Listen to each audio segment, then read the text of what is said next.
Sejam todas e todos muito bem-vindos a mais uma edição do X-Talk. Eu sou Roberto Ribas e tenho o prazer e a honra de conduzir esse papo com vocês, uma conversa que já se tornou tradicional aqui na Brive, que vem trazendo temas relacionados a marketing, a tecnologia, a transformação digital e a relação de marcas com pessoas. E quando a gente fala de relação de marcas com pessoas, a gente também fala de relação de marcas empregadoras, né? A relação das empresas com seus colaboradores. Este tema, em 2025, será um tema de muita discussão. Por quê? Porque nós estamos, né, num momento de discussão sobre o modelo de trabalho. As grandes empresas, algumas grandes empresas americanas, internacionais, estão fazendo movimentos de trazer de volta para os escritórios os seus colaboradores, né? Deixar para trás o trabalho remoto, voltar a ter o trabalho presencial, né? Convocando os seus colaboradores para estarem nos escritórios a partir de algumas percepções sobre produtividade, algumas percepções sobre resultado, de colaboração, enfim, questões culturais, práticas e de negócio. E aí eu tenho hoje o prazer de estar comigo aqui com Fernando Silveira, nosso diretor de operações da Brivia, sócio fundador da Brivia, Patrícia Reed, nossa diretora de capital humano, e Felipe Ribeiro, que é sócio cofundador da Evermont. Sejam muito bem-vindos a mais uma edição do X-Talk. Boa tarde a todos. Boa tarde, pessoal. Boa tarde, Roberto.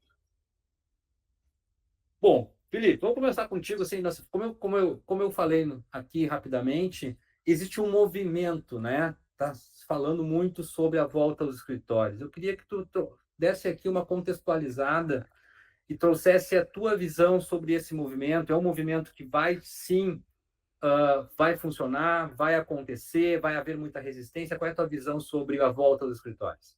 Legal, Roberto. Esse é um movimento que ele já vem ocorrendo há algum tempo, de forma mais gradativa, ao longo dos últimos 18 meses, talvez amplificado agora em 24, mas é um movimento que não só no Brasil, quanto no mundo vem ocorrendo, como você bem citou, com as Big Techs, e agora governos relevantes como os Estados Unidos, trazendo uma agenda mais presencial, vamos dizer assim, mais tradicional.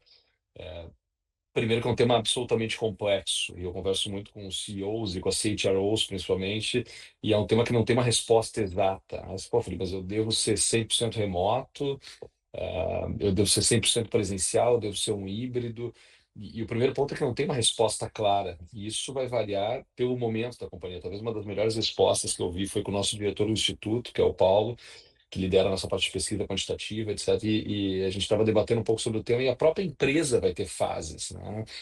Eu acho que nenhum modelo vai ser o modelo ad eternum das companhias. Acho que cada companhia, em determinado momento de mercado, em determinado momento cultural, ela, inclusive, vai sazonalizar esses movimentos de acordo com essa fase, pelo menos a gente ter visto ocorrer, né? Então, agora, esse movimento das Big Techs, talvez de voltar, talvez daqui a pouco alguns aprendizados vão ser angariados disso e vão ter que flexibilizar um pouquinho mais. Daqui a pouco voltarão a ser remotas. Então, acho que esses movimentos eles vão oscilando. Mas hoje, de forma prática e mais realista, isso tem acontecido, tá, Roberto? É um movimento do dia a dia. Os clientes mais e mais pedem. O que a gente ouvia antes, pegando em termos práticos, quase todo mundo era híbrido, pelo menos, e algumas companhias 100% remotas. Agora o que a gente vê é muitos presenciais, alguns ainda bastante híbridos, mas um híbrido muito mais presencial, ou seja, 4 vezes no escritório e uma work anywhere, 3, 2 em alguns casos, e uma briga, vamos dizer assim, um pouco mais intensa e discussões mais fortes nesse sentido. Mas está aumentando sim o volume de uma presença mais pessoal no escritório. Cada um tem as suas justificativas, alegações e até ciclos, né? Algumas companhias argumentam que, Felipe, eu estou num ciclo de mudança cultural muito profunda e, portanto, eu preciso da maior proximidade possível com essas pessoas para a gente conseguir transmitir essa cultura num momento de crescimento ou de virada cultural. Outros argumentam, ainda dentro do mercado tech, que houve uma grande, depois de uma análise quantitativa, alguns com dados substanciais até nesse sentido, de que houve uma perda de produtividade geral, não pontual, mas se você colocasse a média havia distorções, e, inclusive de colaboradores fazendo dois trabalhos ao mesmo tempo, estão atendendo duas companhias simultaneamente no mesmo horário, por não ter essa presença. Então, as justificativas são as mais variadas, mas em termos práticos, de fato, a gente vê sim uma tendência cada vez mais forte de uma presencialidade do trabalho, tanto na economia real quanto empresas de tecnologia, bancos também voltando para essa linha. Claro que indústrias com muita intensidade, indústrias estavam indo para uma linha mais híbrida 3.2, talvez voltando para um híbrido 4.1, ou às vezes 100% presencial, então isso tem acontecido com muita frequência. E é o que eu sempre digo, pessoal, sempre analisar sem muita paixão, sem viés, sem individualismo, porque é um tema e a parte que cuida de pessoas sabe que às vezes é sedutor, ainda mais quem lidera esse assunto, que normalmente são CHROs dentro, às vezes com uma agenda pessoal. Então, é um ponto importante separar muito o que é de interesse de um grupo de geral. Já ouvi também de alguns CHROs, pô, mas se a pessoa da operação Fabril está lá numa fábrica com 45 graus, não é justo eu deixar um grupo seleto do corporativo poder trabalhar onde quer, trabalhar de casa, da praia. É, Talvez moralmente sim, mas são atividades distintas, né? E talvez você tenha que fazer uma análise mais individual. Bom, se você quer trabalhar na fábrica, ou você gosta do mundo fabril, você vai ter esses benefícios, mas a dinâmica de trabalho por hora, pelo menos até a indústria 4.0 não suplantar completamente essa atividade, você vai precisar estar lá. Então, se você vai ter uma posição financeira, talvez de controladoria, talvez você precise estar. Se for um administrativo financeiro, talvez não. Então, vai depender muito de cada uma das linhas de trabalho. Se você for em infraestrutura, em tecnologia, talvez tenha que estar. Agora, na parte de desenvolvimento de software, talvez não. E eu acho que aí as trilhas de carreira que a pessoa vai poder escolher, as vantagens e desvantagens de cada um. E os CHROs, ou o que se adapta, assim, em cada momento, e os CHROs serem capazes de calibrar essas jornadas. Claro que a legislação trabalhista brasileira ela não nos ajuda muito nesse sentido. E a parte sabe muito bem o que eu estou falando. Ela não nos facilita ter essa flexibilidade maior. A gente às vezes fica um pouco mais amarrado nesse sentido. E algumas empresas tomam decisões mais simplistas, né? Bom, então já que é assim, é todo mundo presencial e acabou a conversa. O que eu acho que é uma iniciativa perigosa na minha leitura, né? Assim como, né, pessoal, há também movimentos de empresas que são 100% remotas sem o presencial, que eu acho que é um pouco diferente do trabalho onde quiser, ou do work anywhere, o office aberto. A empresa não tem escritório, não contrata pessoas que querem trabalhar presencialmente. Aí, bom, acho que aí talvez você já tem também um outro lado, porque quando você vai com uma força de trabalho maior, às vezes as pessoas não têm a estrutura que, por exemplo, nós temos aqui, né? Pô, tem escritório fechado, minha filha não acessa, isolamento acústico, ar-condicionado, é muito fácil para mim para também colocar nessa posição, num bom bairro, com uma cafeteria embaixo, é muito fácil, né? Agora, a gente tem que ter também o discernimento que há pessoas que preferem ir porque as condições que tem em casa não são favoráveis, de conexão de internet, né? O próprio escritório, vocês trabalham com a parte criativa também, sabem do que eu estou falando. O pessoal no escritório vai ter um computador com duas telas de 24 polegadas, o melhor ar-condicionado, café especial e tudo que a empresa puder prover, um relacionamento com o time, vai almoçar em bons restaurantes. E às vezes as pessoas querem isso também, né? Então, eu sempre gosto de dar o exemplo dentro de casa e não ficar na teoria. O que a gente adotou na nossa companhia? A gente adotou uma linha mais livre, ou seja, a gente criou as condições para que as pessoas vão e atrativos para que elas possam interagir e se relacionar pessoalmente, onde a gente tem escritórios em Santa Catarina, no Paraná, em São Paulo, no Rio Grande do Sul.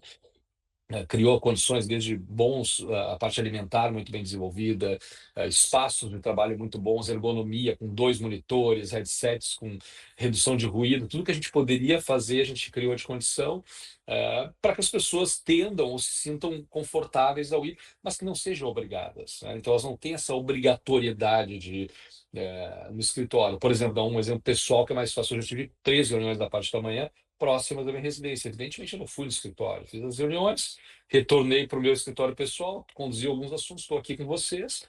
Amanhã, hoje à noite, pego meu carro, vou para o litoral gaúcho e faço amanhã as minhas reuniões todas remotas, né? Então, eu acho que isso é uma liberdade, e essa liberdade, pensando de forma fria, é o que o pessoal não quer perder, né? Então, acho que esse é um ponto, e até nos estudos mais recentes que a gente coletou de mercado, 40% dos entrevistados, se fossem provocados a voltar para o presencial, possivelmente abdicariam da sua cadeira, né? E isso é risco bastante grande que eu, particularmente como empresário, não estou disposto a correr, nem obrigaria a minha força de trabalho a fazer esse movimento, mas é uma opção em alguns casos. Então, acho que com boas ferramentas de performance, que você pode acompanhar isso em tempo real, com gestores preparados para fazer uma gestão mais remota, com colaboradores maduros e com indicadores de performance e remuneração conectados a isso, você vai tirando isso. Se a pessoa, a parte sabe muito bem o que eu estou falando, se a estratégia está conectada à performance, uma boa estratégia de remuneração, então se a pessoa entregar e ela quiser ficar trabalhando de casa, talvez não fazer nada, vai aparecer. Ela não vai crescer, ela não vai ter sua remuneração, não vai ter sua projeção de carreira e finalmente não vai ficar. Então, à medida que as empresas vão ficando mais maduras com seus sistemas de gestão híbridos, vamos dizer assim, essa necessidade vai caindo e a coisa, eu entendo que vai ter uma acomodação natural. E se você perguntar, Felipe, qual é a sua aposta, né? Para mim, vai ser um modelo híbrido 3.2 ou 4.1 com uma flexibilidade grande, não impositiva. Ou seja, as pessoas irão naturalmente naquele dia que fizer mais sentido, ou naqueles dias que fizerem mais sentido, sem uma obrigatoriedade de ser o dia A ou B da semana. Irão por vontade própria de colaborar com seus colegas, de ter uma experiência diferente, de estar com o resto do time em agendas que façam sentido, até com clientes, eventualmente, presenciais, que queiram estar expostos para o seu desenvolvimento, em ciclos de treinamento. Acho que vai ser mais ou menos isso, mas não de uma forma imposta e sim livre. Ô, Felipe, Legal. eu estava vendo uma matéria de um estudo esses dias falando desse movimento no mercado americano, que é onde a gente vê mais repercussão, né, de grandes empresas voltando. Além desses motivos comuns que tu comentou agora, desenvolvimento de cultura, performance e tudo mais, existe em alguns grandes centros, como Nova York e São Francisco, que a matéria falava, uma pressão do próprio mercado político, cultural, de trazer as pessoas de volta para o escritório, porque tem uma série de outros negócios que vivem em torno deste movimento das pessoas na rua, né? De Claro, fluxo, claro, de transporte, de claro, claro, consumo, e que as pessoas em casa reduziram demais esse consumo e as claro, grandes cidades começaram a sentir, a perder economia por conta disso, né? claro. Isso no Brasil, eu não vi nenhum comentário ainda sobre isso necessariamente neste aspecto, mas tu percebe Uhum. isso também? É um belíssimo ponto de questionamento, Fernando, e eu concordo absolutamente com você. Assim, isso, do ponto de vista social, a gente ainda não está preparado para uma virada tão abrupta, se a gente parar para pensar. Claro que tem vantagem do ponto de vista logístico, a cidade vai ficar muito mais tranquila, mas essa virada foi muito mais rápida do que a adaptação de grandes centros.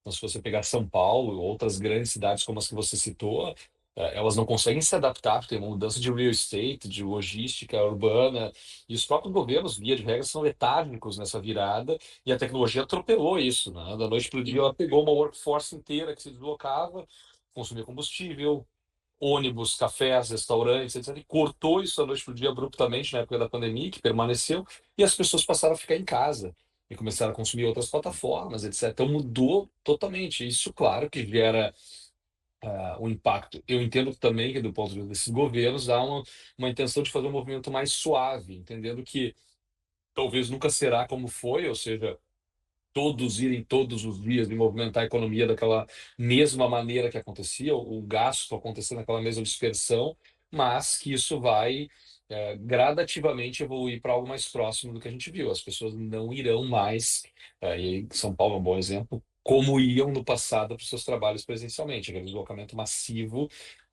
Eu vou com boa frequência a São Paulo, e você vê muito diferentemente os dias. A sexta-feira, por exemplo, é mais calmo. O pessoal claramente já fica em casa. Tem algumas, você vê a rua muito mais tranquila, assim, é outra cidade que as pessoas já estão. Então, o ecossistema talvez vai se desenvolver. Vamos pegar o exemplo do café, que eu acho que é um exemplo prático, próximo das casas das pessoas. A minha região, por exemplo, onde eu moro em Porto Alegre, eu diria para vocês que há 5 anos atrás não tinha nenhum café, por exemplo, que é o mais simples para exemplificar.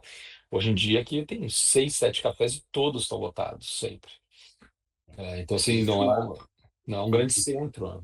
existe uma mudança, né, uma migração. Muitos serviços também começam a ser consumidos no tempo que as pessoas são deslocamentos. E aí tem contextos muito diferentes. Estava comentando sobre o centro de São Paulo, né? Dentro de Nova York, em São Francisco, uma realidade de transporte completamente diferente de São Paulo. Também Evidente. faz com que o deslocamento das pessoas seja mais simples, o transporte funciona de Claro. uma forma adequada. E por uma questão, e aí eu tenho também visto alguns urbanistas falando sobre né, a planificação das cidades. que Uhum. hoje existem centros de muita concentração. São Paulo, Vila Olímpia, ali, aquele entorno principal da Vila Olímpia, é Sim. um centro de muita, né, movimentação durante a semana, e no final de semana não funciona. Quando a gente traz isso para os bairros, isso se planifica, de certa forma, Aham. para serviços para outras regiões, enfim. Mas, voltando um pouco para dentro das organizações, eu queria entender aí, Patrícia, qual é, né, eu acho que qual é o posicionamento Brivia nesse sentido. Nós temos um posicionamento claro para isso no ano de 2025, né, pelo menos, e mais para frente também, que é mantermos o nosso time, né, remoto. Isso? Isso, e não é um posicionamento apenas de 2025, né? Entra no ponto que o Felipe também comentou, que é a maturidade da empresa em relação a esse trabalho, né? A esse trabalho à distância, ter pessoas não apenas trabalhando no home office, trabalhando de qualquer lugar. Então, acho que tem pontos, né, importantes para a gente considerar aqui, mas no caso da Brivia, é mais do que um modelo de trabalho, foi uma escolha estratégica permanecer nesta cultura de trabalho remoto, principalmente porque isso nos permite atrair também, contratar, elimina as barreiras de contratação de talento, então, onde a gente vai buscar as pessoas corretas para os nossos desafios, permite também uma diversidade de ideias, uma diversidade de cultura, onde isso também contribui para o nosso cliente final, e a gente tem repertório para isso, a gente tem as pessoas, né, em outras regiões, com outros olhares, e no nosso caso aqui, abrir ofertas tanto de tecnologia quanto de comunicação, a gente consegue entender melhor o posicionamento de mercado ali do cliente e consegue falar até a mesma linguagem do cliente final dos nossos clientes, né? Então, tem diversas vantagens, além também, a gente está falando da questão urbana, né? A redução de custo, né? Onde a gente pode pegar todo o investimento que nós teríamos em escritórios, né, mais amplos, centralizando talvez ali nos grandes centros, como Porto Alegre, São Paulo, Brasília, a gente consegue parte desse custo investir nas nossas próprias pessoas, no desenvolvimento, na capacitação das nossas próprias pessoas, né? Então, no caso da Brivia, é sim um posicionamento, uma escolha estratégica que beneficia não apenas as pessoas, o bem-estar, a flexibilidade, né? Tudo isso, quanto de uma maneira estratégica a gente impacta também os resultados da companhia e os resultados dos nossos clientes. Legal.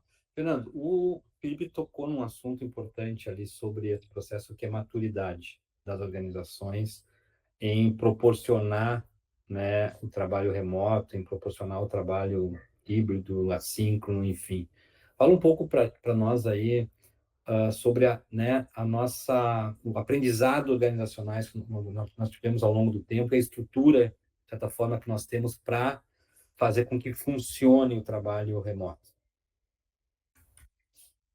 Acho que o advento da pandemia ele nos trouxe uma série de obrigações, né, de ter as pessoas trabalhando em casa e coisas que se perduram até hoje e aqueles procedimentos que a gente analisando outras empresas e obviamente o nosso movimento foi muito semelhante é a implantação, o desenvolvimento de ferramental específico para o trabalho remoto, para que a gente possa ter uma maneira de se comunicar, uma maneira de transitar, né, a demanda e todo o fluxo de trabalho, políticas de comunicação e de colaboração entre as pessoas, a gente ter capacidade e maneira apropriada, processo para que isso aconteça, e processos de trabalho onde a gente tem um comportamento padrão em termos de execução de trabalho e de organização, de auto-organização e de preparação do trabalho que vai ser executado naquela semana, naquele dia e tudo mais. Acho que do momento onde o trabalho, mesmo antes da pandemia, na Brivia nós já tínhamos uma certa cultura de trabalho nômade, de trabalho remoto, nós tínhamos muitas pessoas distribuídas ainda vindo aos escritórios, mas escritórios distribuídos e atendendo o cliente, a gente tinha já um bom preparo para um trabalho remoto, né? Tanto é que a gente pouco fez em termos de ferramental quando a pandemia chegou, a gente só incrementou, a gente usou melhor o ferramental que a gente tinha no final do dia, né? E a partir disso a gente veio desenvolvendo práticas para que a gente consiga dar mais produtividade, a gente consiga ter mais produtividade das pessoas trabalhando, não se enxergando no dia a dia. E aí a capacitação das pessoas é algo que a gente vem de novo discutindo, de novo construindo novas políticas, de novo construindo uma discussão para que a gente possa enriquecer essa capacitação, manter uma capacitação mais constante, preocupados com pessoas que estão chegando novas na empresa, que precisam absorver cultura, que precisam, no segundo momento, compartilhar essa cultura com os outros que vão chegar. Essa estrutura toda, tanto de ferramental, de processo, de cultura, de comportamento, é o que nos dá condição de trabalhar remoto, né? Eu diria que a gente tem um bom sucesso na Brilha, né, no modelo de trabalho remoto. Apesar de ter muito o que aprender e a desenvolver nisso, e a gente vai fazendo isso na medida que a gente vai percebendo, existe um bom nível de sucesso aí nessa nossa política, né? Sem dúvida. Tem questão, trouxe aí aspectos, né, de tecnologia, de comportamento, de cultura, de modelo de trabalho. Então, assim, acho que tem algumas bases fundamentais que são importantes para o trabalho presencial, mas que são mais agudas no trabalho remoto, certo? Alguns padrões que no trabalho remoto precisam ser melhor cumpridos, porque no presencial, de certa forma, isso se resolve. As pessoas estão mais perto, as pessoas sabem onde fica a sala do outro, as pessoas se conversam mais. No trabalho remoto, a gente precisa ter mais consciência de alguns padrões para que isso funcione, ter algumas técnicas mais adequadas nesse processo, né? E tem uma camada que eu acho que eu queria até puxar para o Felipe sobre essa camada, que a gente fala pouco sobre isso, né? Quando a gente está falando de trabalho remoto, a gente lê pouco sobre isso, pelo menos eu não tenho visto tanto essa discussão, que é a questão geracional, né? Hoje, as organizações trabalham com 4, 5 gerações dentro do mesmo ambiente, né? Se tu pegar um profissional hoje de 20 anos de idade, um profissional de 60 anos de idade, entre eles existem aí 3, 4 gerações completamente distintas que têm uma relação com o modelo de trabalho muito diferente, né? Como é que tem se tratado isso nas organizações? Você conhece algum aspecto importante sobre esse ponto? Você falou ali que 40% dos colaboradores abririam mão do seu trabalho se tivesse que ir para o escritório todos os dias. Isso muda de geração para geração? Tem variação, evidentemente são perfis sociais e momentos de vida muito distintos, né, Alberto? Então, cada geração tem o seu traço e a sua característica específica, e talvez por isso que modelos mais livres, vamos dizer assim, que premiam a liberdade sob certo aspecto, tendem a ser os vitoriosos, na minha visão, de longo prazo. Então, companhias que não é exatamente o modelo de vocês, mas optam por não ter nenhum local para se encontrar, nenhuma base de nenhuma natureza, seja um escritório virtual, seja um espaço num hub de inovação, que sejam 100% remotas, eu entendo que vão ter um pouco mais de dificuldade, porque elas vão conviver com alguns perfis etários que não lhe agrada 100% isso, e não só etários, né, Roberto? Acho que também, e geracionais, mas também sociais.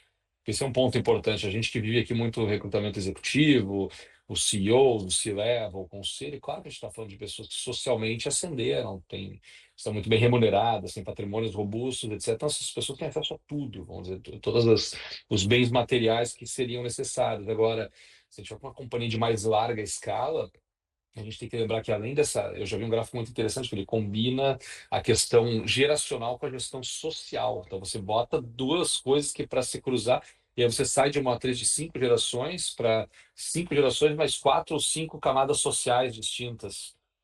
E aí você vai, e aí tem benefício, tem desde daquele vice-presidente que tem um carro de luxo, que é um estacionamento, ele não vai abrir mão de andar no carro dele todo luxo, tem um estacionamento, até um jovem de classe média, de média, até um jovem no programa de talento de classe super baixa que não tem nenhuma condição de trabalhar em casa, né, e que precisaria.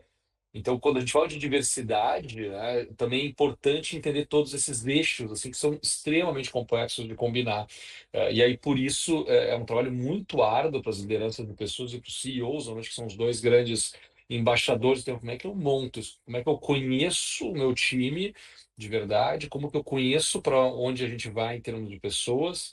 E com base nisso, como que eu monto uma estrutura, um modelo de trabalho que agrade, é uma palavra muito forte, mas que seja confortável o máximo possível para todos esses públicos, porque isso é uma generalização muitas vezes que a gente tem que criar. E entendo que esses modelos mais livres, que minimamente prevejam as situações como essa, vão ser interessantes, porque se você pegar uma pessoa, como você falou, mais perto de 60 anos, via de regra, evidente, não é definitivo, isso há diferenças, mas há muitas pessoas que vão preferir ir para o escritório. Se você pegar, talvez, pessoas que estão com filhos pequenos, naquele momento de vida do filho pequeno, etc., daquele pico, vão talvez preferir, pela distração, pelo momento, sair um pouquinho de casa. Já as mães, talvez voltando ao trabalho, vão preferir estar mais remoto. Então, tem várias variações, inclusive de momentos de vida daqueles grupos. Aí, se você vai colocando essa matriz, não é mais 5 cenários, são 5 vezes 5 vezes 5. Então, vai aumentando o tipo de cenário e a gente tem que tentar ao máximo prever. Claro que não dá para agradar todo mundo, mas tentar endereçar o máximo desses perfis dentro da nossa força de trabalho interna, né? Clusterizar esses grupos, e que há uma dificuldade muito grande para as pessoas é realmente entender. Porque o que se fazia na década dos anos 2000 até antes era criar uma persona. Então, a persona da Brivia ou da Evermont é essa. São homens de 35 a 45, que gostam disso, que trabalham presencial. Tá, mas está mudando isso. A nossa companhia, a maioria das pessoas são mulheres agora. O volume maior já estão 60 e poucos por cento já são mulheres da companhia. Já tem uma mudança importante. O que será que essas mulheres prezam, né? São mulheres de uma determinada faixa etária. Ainda não estão casadas, então você tem que clusterizar isso ao máximo para tentar criar uma cultura e atrativos para esse grupo que vai mutar também ao longo do tempo, né? Essas pessoas ascendendo também. Então, é um trabalho constante, eu brinco, você não vai nunca terminar esse trabalho, e a gente tem que estar sempre reanalisando a nossa workforce para criar a condição mais interessante possível para esse momento, sabendo que você vai conviver com extrato social, extrato geracional, né, e momentos específicos de cada um desses públicos muito variados, né? É bem complexo. Então, assim, é uma discussão, por isso que eu comento, ela não é simples, ela é complexa e ela é mutável ao longo do tempo. Nós mesmos já variamos várias vezes, desde o final da pandemia, 100% remoto. Depois começamos uma onda, não, tem que voltar todo mundo presencial para a gente treinar todo mundo presencial. Não funcionou também, muita rejeição, as pessoas não queriam, não tinha o ambiente correto. Então, vamos repensar isso, vamos para a base do que a gente quer, vamos para uma lógica mais livre. Mas o que o pessoal quer? Pessoal, onde é que vocês querem trabalhar? A gente chegou na construção do escritório de Porto Alegre, que é uma operação grande, tem o CSC, etc. E, em certo momento, a gente apresentou os lugares que a gente estava considerando como investimento para o time mesmo. Eles gostaram daqui? Onde vocês preferem vir aqui? Não, todos queremos aqui por causa da vista, uma vista maravilhosa para o Rio, etc. Então, também trazer para esse processo decisório, porque aí o pessoal vai para o que vocês querem? Café especial, Red Bull e outros energéticos, outras coisas de incentivo. Eu quero ergonomia. Pô, eu recebi reclamações de pessoas que vieram de concorrentes nossos. O pessoal reclamava de ergonomia, porque tinha um notebook de 14 polegadas para fazer o que a gente faz. É uma loucura, né? Então, agora tem telas enormes, com resoluções boas, porque são muitas abas e muitos dados. O pessoal precisa disso. E aí, claro, à medida que você vai providenciando esse tipo de estrutura, também esse conforto, essa aderente a esse público, você começa a atender uma demanda reprimida ali e começa a mudar. Então, eu gosto da palavra liberdade. Acho que a liberdade é entender muito quem é o nosso público interno, sempre entender, e não ter uma foto estática. Assim como cultura, e acho que a Paty vai entender o que eu estou falando, não existe uma cultura. A cultura é a que a gente tem hoje, mas a cultura ela tem mutação. E cada ano ela vai sendo um pouquinho diferente à medida que a companhia vai evoluindo, vai mudando ao longo do tempo. A cultura vai, os valores são normalmente os mesmos, mas a cultura ela costuma variar ao longo do tempo. E que bom que isso aconteça para o negócio crescer, né? Deixa eu pegar esse gancho do Felipe em relação à cultura, porque é isso, é menos sobre o trabalho remoto, mas a forma como a empresa ela organiza esse meio de colaboração e a forma como as pessoas se conectam entre elas também, né? O Fernando também trouxe a questão aqui do ferramental, de comunicação, mas além disso, são os ritos, a mentalidade sobre como nós trabalhamos juntos, independente de estar presencial, independente de estar remoto, como a liderança ela precisa e é cada vez mais fundamental se desenvolver para o personalizável, você olhar para o indivíduo, perguntar, e aí a distância esse é um desafio muito, muito maior do que o presencial. Você saber como que a pessoa está, qual que é o sentimento, o que nós chamamos de empatia digital. Como é que você dá o tom, como é que você olha para a pessoa, sabe se ela está bem, se ela não está, em que momento de vida ela está. Então, esse é um desafio bastante grande, né, quando você tem a questão da cultura à distância, que as ferramentas, os ritos, a clareza na comunicação e o investimento de energia genuíno em olhar para as pessoas e saber como liderar essas pessoas de uma maneira bastante particular e personalizada, é o que é fundamental para fazer o resultado acontecer, para fazer esse modelo dar certo, né? E é aí que a cultura se manifesta. Então, é dar esse espaço, dar as regras do jogo, evoluir essas regras também, mas para que a cultura possa se manifestar nesse meio, seja ele presencial, híbrido ou 100% remoto. Fernando, o Felipe falou de liberdade, né, como sendo uma diretriz importante nesse processo. A Brivio, de certa forma, permite isso, né, porque ela tem a disponibilidade dos seus colaboradores, principalmente aqueles que estão nos principais centros, digamos assim, um espaço físico para pessoas irem para o escritório. São Paulo, Porto Alegre, Brasília, Rio de Janeiro, Salvador, Belo Horizonte, tem, né, algum espaço disponível para esses colaboradores. E também podem ficar em casa, mas com essa liberdade existe também a responsabilidade, como diria tio Ben lá, né? Poderes vem responsabilidades, com liberdade vem a responsabilidade. Como que você entende assim o equilíbrio efetivo? Qual é a contrapartida, né, que eu, Roberto, por trabalhar em casa, preciso dar para que as coisas funcionem adequadamente, para que eu possa ter essa liberdade de escolha? Cara, eu acho que tem um aspecto importante de que a produtividade ela vai depender muito do tipo de atividade e, e esta escolha de eu trabalhar isolado, sozinho e trabalhar em grupo pode ter relação com a minha atividade daquele dia ou minha atividade daquela semana. As pessoas tendem a ser mais produtivas, no meu ponto de vista, trabalhando em casa, isolados, quando aquela atividade dela depende só dela. Ela está ali produzindo, ela precisa de concentração, ela tem todo o insumo para produzir, vai produzir e entregar. Na medida em que eu tenho a necessidade de contribuir com outros, de ter a contribuição de me relacionar com outros ao longo da execução daquele trabalho, o remoto atrapalha, o remoto vai ser mais difícil, né? A gente trabalhava junto, eu e tu, no nosso escritório físico lá, quando a gente tinha que colaborar, a gente estava ali um na frente do outro. Mas certamente, quando a gente tinha que se concentrar, um atrapalhava o outro, por causa, né, da própria pauta ali, do movimento na própria ação.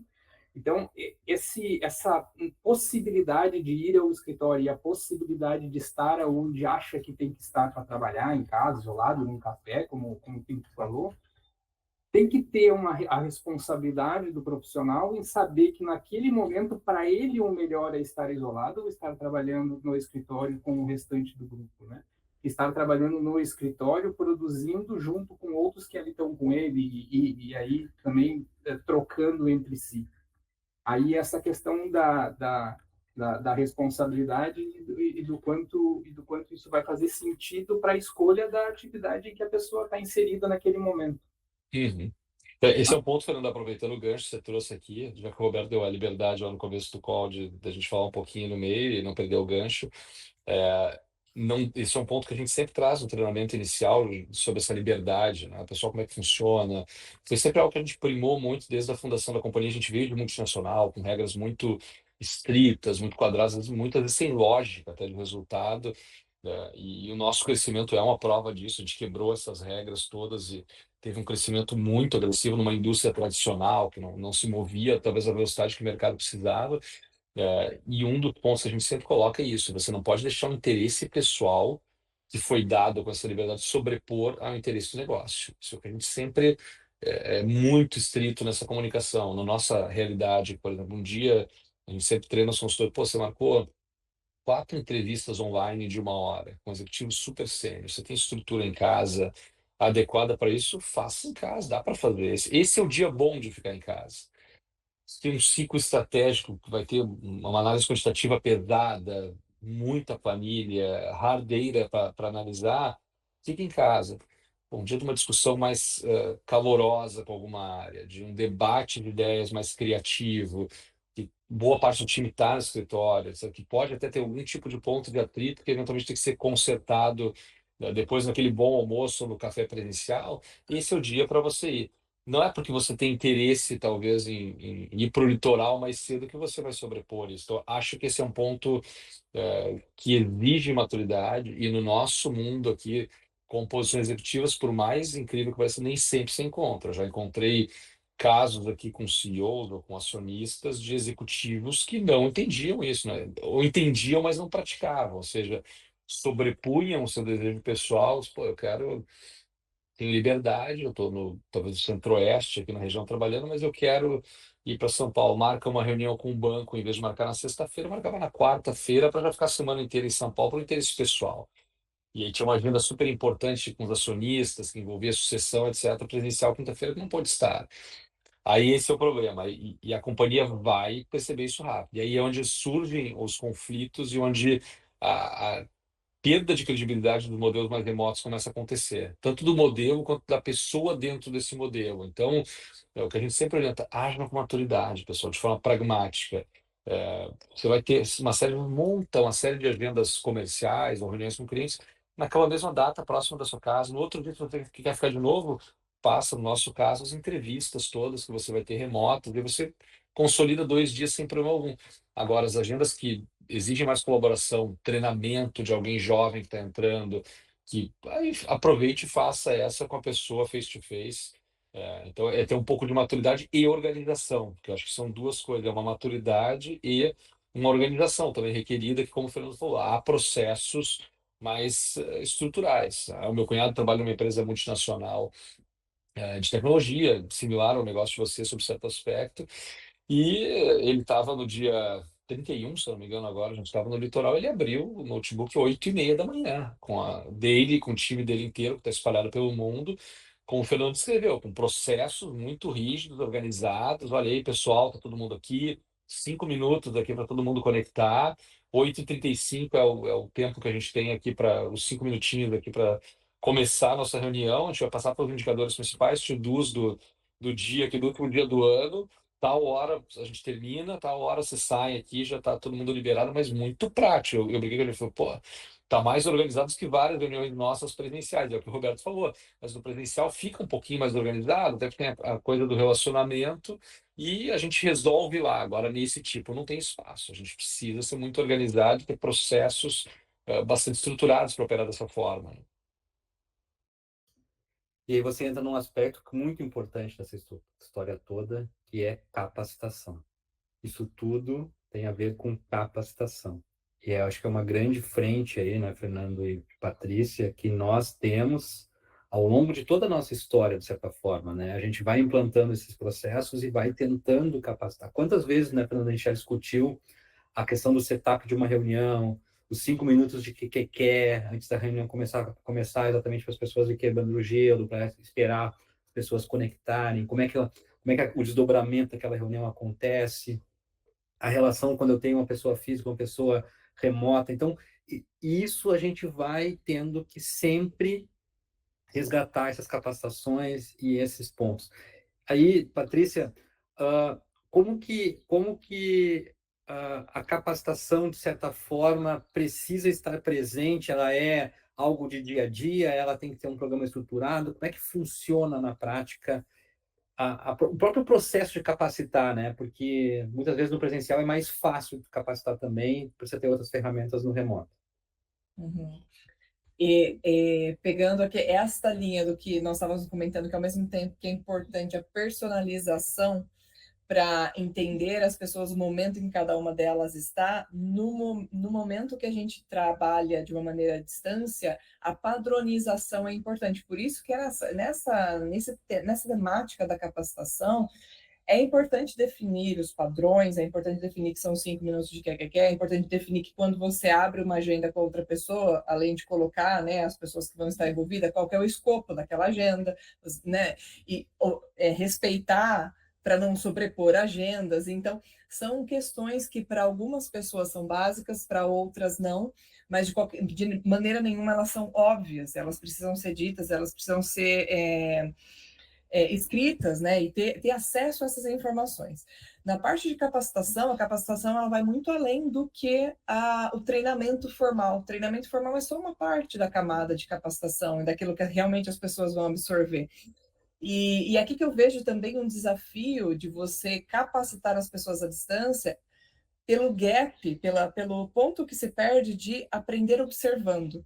Quando você está no presencial, você absorve muitas informações, você absorve muitas emoções e você observa a outra pessoa trabalhando também. Como fazer isso no remoto? Então, é importante que haja um mix de formas de capacitação, sejam elas as formais, né, os treinamentos online, ou mesmo que sejam em turmas presenciais, com a prática ali de exercício, mas que haja também um comportamento, um reforço do comportamento que é esperado através da cultura, através da liderança mesmo, reforçando aquilo o tempo inteiro. Então, como o Felipe falou, né, a pessoa que estava liderando a agenda, ela passou rapidamente pelos pontos. Olha, a gente tem 5 minutos aqui, chegou todo mundo, os pontos que nós vamos passar são esses. Isso é um comportamento da liderança.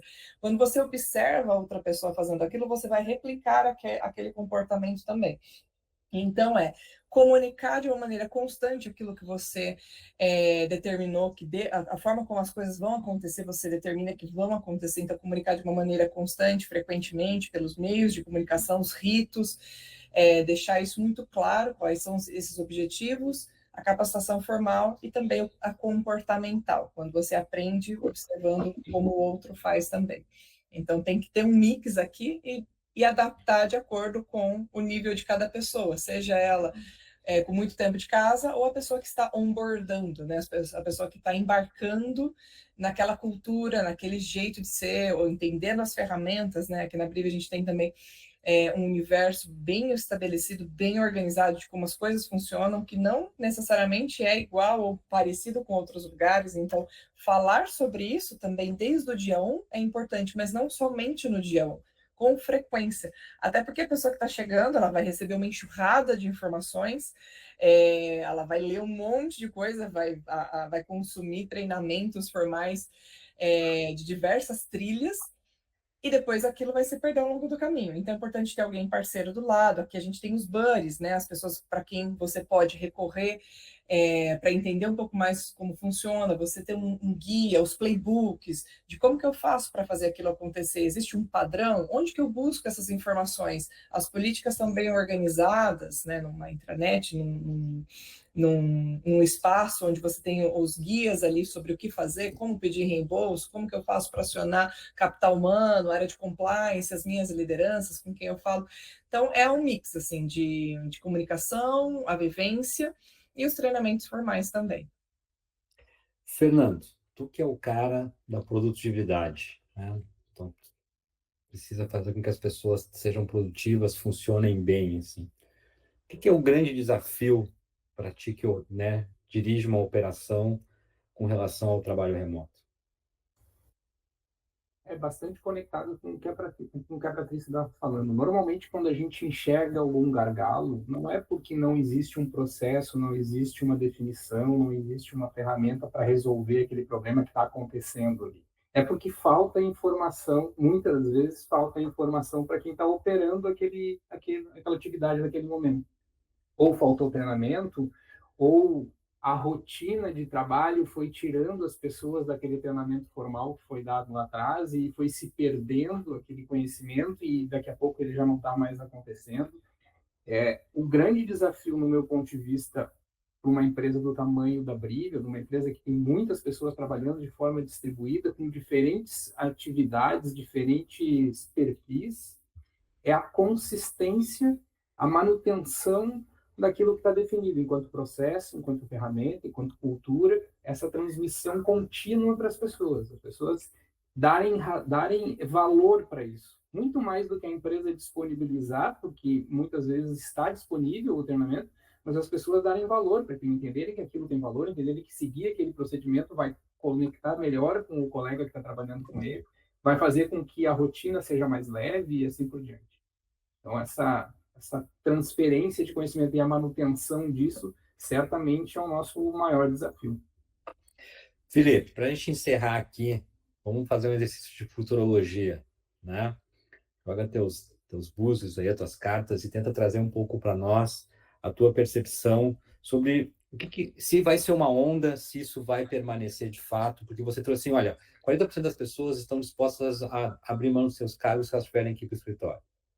Isso gera quase uma disputa de classes aqui entre as empresas e os seus colaboradores na definição do modelo de trabalho. Você acha que vai ser uma onda, as pessoas vão voltar de fato aos escritórios, essas políticas novas vão permanecer ou haverá um recuo porque isso vai se acomodar no futuro próximo? Eu sempre tendo a achar, Roberto, de forma objetiva, que todos os altos e baixos do mercado, eles tendem, hora ou outra, a uma normalização no centro, né? E pode parecer uma resposta um pouco política, mas ela é o que historicamente a gente vê acontecendo em uma série de séries históricas. Então, por exemplo, a gente teve uma onda de digitalização completa e que as empresas foram 100%, algumas extinguiram seus escritórios, falaram, a gente não vai ter mais nada, vamos trabalhar dessa forma. eh, Teve impactos positivos e negativos. A gente está aprendendo como sociedade, isso tudo, o próprio efeito que o Fernando comentou, de efeito socioeconômico nas cidades. E é bom isso, será? Será que a gente pode tirar uma economia de uma região da noite para o dia e digitalizar tudo? Eu não sei, eu tenho minhas dúvidas se, por exemplo, a gente pode comprar tudo agora. Agora fugiu a ferramenta da Amazon, que a gente pode comprar os alimentos em casa e receber o programa. Tem o nome do programa que a minha esposa e eu compramos com frequência e recebemos muitas coisas. Mas será que dá para extinguir os supermercados da noite para o dia? Qual é o impacto econômico? Qual é o impacto no mercado de trabalho? Eu tento achar que se a gente conseguir fazer isso de uma maneira mais gradual, onde essas próprias companhias vão se adaptando a novas modalidades sociais, a gente pode ter ganhos maiores. Eh, Essa volta mais abrupta não me parece igualmente um movimento perene. Me parece, acho que os próprios mandatários dessa estratégia já têm consciência disso. Eu acho que aqui é um choque mesmo, porque eles querem provocar, e talvez pegando o governo americano, de uma redução drástica. Eu acho que justamente o que se quer, em algum ponto, é a saída de muita gente. Eu acho que se espera que muitos não queiram e se diminua essa estrutura de máquina pública, no caso do governo americano que tomou essa decisão, e de algumas corporações que talvez estavam potencialmente inchadas. Acho que se espera isso, mas eu acho muito difícil que se acredite isso num longo prazo, que é presencial. Acho que a gente vai começar a ver essas empresas enxugarem, depois de muito barulho, elas vão ficar mais enxutas, vão mudar os modelos, começar a se reconstruir, e aí cada um vai ter o seu, né? O que funciona seja um modelo, como eu acredito, um pouco mais livre, e que as companhias deem as mínimas condições, e cada uma na sua medida. Uma vai ter vários escritórios de um tamanho médio, outras vão ter um pouco maiores, outras vão ter poucos, e que vão ter que entender, de acordo com as suas necessidades, qual é o nível de, vamos dizer assim, de conforto, como o varejo está fazendo, né? O varejo é um bom exemplo disso. O varejo, alguns varejos fecharam todas as suas lojas, ou foram tender a fechar as lojas, outros de manter 100% abertos. Não é esse o caminho, vai ter uma digitalização maior, mas fechar todas as lojas não é o caminho também, porque tem clientes que querem ir na loja. Há segmentos do varejo que é mais necessário ter uma experiência de compra presencial. E eu acho que, assim como o exemplo do varejo que eu trouxe aqui, as empresas também vão ter que encontrar seu caminho e não vai ter uma regra. E aí a regra de cada um vai ser de acordo com o seu público interno e no momento que vive cada organização. Mas eu acredito em movimentos mais livres, vamos dizer assim, e que essa tendência de voltar 100% presencial não sustente, permanecer um modelo mais híbrido com liberdade, não um híbrido imposto. Não, você tem que vir na quinta-feira, ou tem que vir na sexta-feira. Não, você vem quando você quiser. Mas a gente recomenda, seria legal que viesse nessas datas que tem essas reuniões, uma consolidação de reuniões, e seja algo mais livre, que para todo mundo fique mais confortável. Muito bom, muito obrigado a vocês aí, que eu acho que a gente conseguimos passar pelo tema de uma forma bastante ampla. Falamos aqui da maturidade necessária para o colaborador conseguir ser produtivo no ambiente de trabalho, necessidade de capacitação que a gente precisa sempre, né, investir para que a gente esteja sempre aprendendo sobre as dificuldades do trabalho remoto. Liberdade com responsabilidade ferramental. Uma coisa é certa, né? Se a gente não sabe exatamente o futuro que tem pela frente sobre o quanto que isso vai se consolidar ou não, é que na Brivia nós continuaremos sendo distribuídos.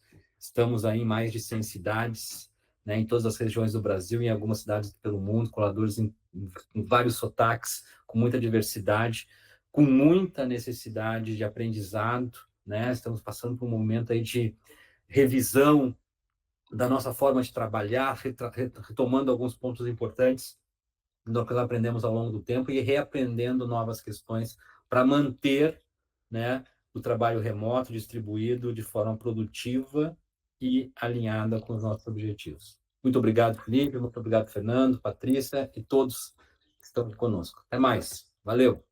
Valeu, tchau, tchau.